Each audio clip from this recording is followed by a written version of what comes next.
నంద్యాల జిల్లాలో ఓ చిన్నారి బాలికపై అత్యాచారం జరిగింది. హత్య జరిగి 120 రోజులు గడుస్తూ ఉన్న మృతదేహం లభ్యం కాకపోవడం ప్రభుత్వం చేతకానితనానికి నిదర్శనమని జిల్లా వైసీపీ నాయకులు మండిపడుతున్నారు. కూటమి ప్రభుత్వం కేవలం 10 లక్షల చెక్కు ఇచ్చి చేతులు దులుపుకున్నారని ధ్వజమెత్తారు.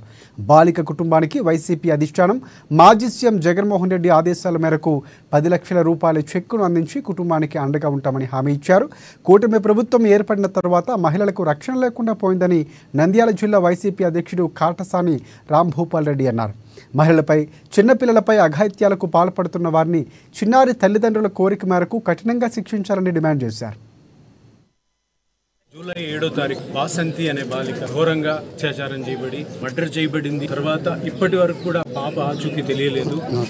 ఆ కుటుంబాన్ని ఇప్పటి వరకు కూటమి ఏ విధంగానూ ఆదుకోలేదు. ఏదో చుట్టం చూపులో లేదంటే వాళ్ళ కంటి తుడుపు చర్యగా ఒక చెక్ ఇచ్చి తర్వాత ఇప్పటి వరకు కూడా వాళ్ళని ఎవరు కలిసి పరామర్శనం కానీ వాళ్ళకి వేరే విధమైనటువంటి ఏ విధమైన సహాయం కూడా చేయలేదు. వైఎస్ఆర్సీపీ అధినేత వైఎస్ జగన్మోహన్ రెడ్డి గారి సహకారంతో ఇక్కడ మచ్చుమరి గ్రామం యువనేత బైరెడ్డి సిద్ధార్థ రెడ్డి గారి సహకారంతో ఈ రోజు నంద్యాల జిల్లాలోని ప్రతి పెద్ద లీడర్స్ అందరూ కూడా ఇక్కడికి వచ్చారు. మన పార్టీ అధ్యక్షులు కాటసాని రాంభూపాల్ రెడ్డి గారు, పెద్దలు గంగుల ప్రభాకర్ రెడ్డి గారు, ఆలూరు విరూపాక్షి గారు, మన ఎమ్మెల్సీ ఇషాక్ గారు, ఇంకా మన పాపిరెడ్డి గారు, జడ్పీ చైర్మన్ అందరూ కూడా సంఘీభావం తెలుపుతూ కూటమి ప్రభుత్వము ఈ